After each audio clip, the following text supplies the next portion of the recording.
Reporter breaking. Veena ടിക്ക് പങ്കാളിത്തമുള്ള ലേക്കർ ഇന്ത്യ കോർപ്പ് കടലാസ് കമ്പനിയല്ല എന്ന വിശദീകരണം. കേന്ദ്ര സംസ്ഥാന സർക്കാരുകളുടെ നിർദ്ദേശങ്ങൾ പാലിച്ചാണ് കമ്പനി തുടങ്ങിയതെന്നും കമ്പനി പാർട്ണറായ ഡോക്ടർ അനീസ് പറയുന്നു. പഞ്ചായത്ത് ലൈസൻസ് ഇല്ലെന്നുള്ളത് കമ്പനി സ്ഥിരീകരിച്ചു.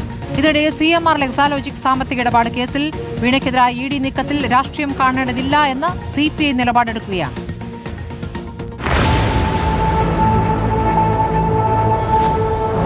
വീണ ടിക്ക് പങ്കാളിത്തമുള്ള ലേക്കർ ഇന്ത്യ കോർപ്പ് ഷെൽ കമ്പനിയാണെന്ന EDയുടെ നിഗമനം ബലപ്പെടുത്തുന്ന കൂടുതൽ വിവരങ്ങൾ കഴിഞ്ഞ ദിവസങ്ങളിൽ പുറത്തുവന്നിരുന്നു. അടഞ്ഞുകിടക്കുന്ന ഒറ്റമുറി ഓഫീസിന് പുറമെ കമ്പനിക്ക് പഞ്ചായത്ത് ലൈസൻസ് ഇല്ലെന്നും കണ്ടെത്തിയിട്ടുണ്ട്. പിന്നാലെയാണ് കേന്ദ്ര സംസ്ഥാന സർക്കാരുകളുടെ നിർദ്ദേശങ്ങൾ പാലിച്ചാണ് കമ്പനി തുടങ്ങിയതെന്ന വിശദീകരണവുമായി കമ്പനിയുടെ പാർട്ണറായ ഡോക്ടർ അനീസ് രംഗത്തെത്തിയത്. പഞ്ചായത്ത് ലൈസൻസ് ഇല്ലെന്നുള്ളത് കമ്പനി സ്ഥിരീകരിക്കുന്നുണ്ട്. ലൈസൻസിനായി അപേക്ഷ നൽകിയപ്പോൾ രേഖകളിൽ തിരുത്തൽ വരുത്താൻ പഞ്ചായത്ത് നിർദ്ദേശിച്ചു. തിരുത്തൽ വരുത്തി അപേക്ഷ വീണ്ടും സമർപ്പിക്കുമെന്നും അനീസ് പുറത്തിറക്കിയ വാർത്താക്കുറിപ്പിൽ പറയുന്നു. അതിനിടെ CMR ലെക്സാലോജിക് സാമ്പത്തിക ഇടപാട് കേസിൽ വീണ ടിക്കെതിരായ ED നീക്കത്തിൽ രാഷ്ട്രീയം കാണേണ്ടതില്ലെന്നാണ് CPIയുടെ നിലപാട്. വിഷയത്തിൽ നിന്ന് അകലം പാലിക്കാൻ നേതൃയോഗത്തിൽ തീരുമാനിച്ചു. നിയമം നിയമത്തിന്റെ വഴിക്ക് പോകട്ടെ എന്ന നിലപാടാണ് കൌൺസിൽ എടുത്തത്.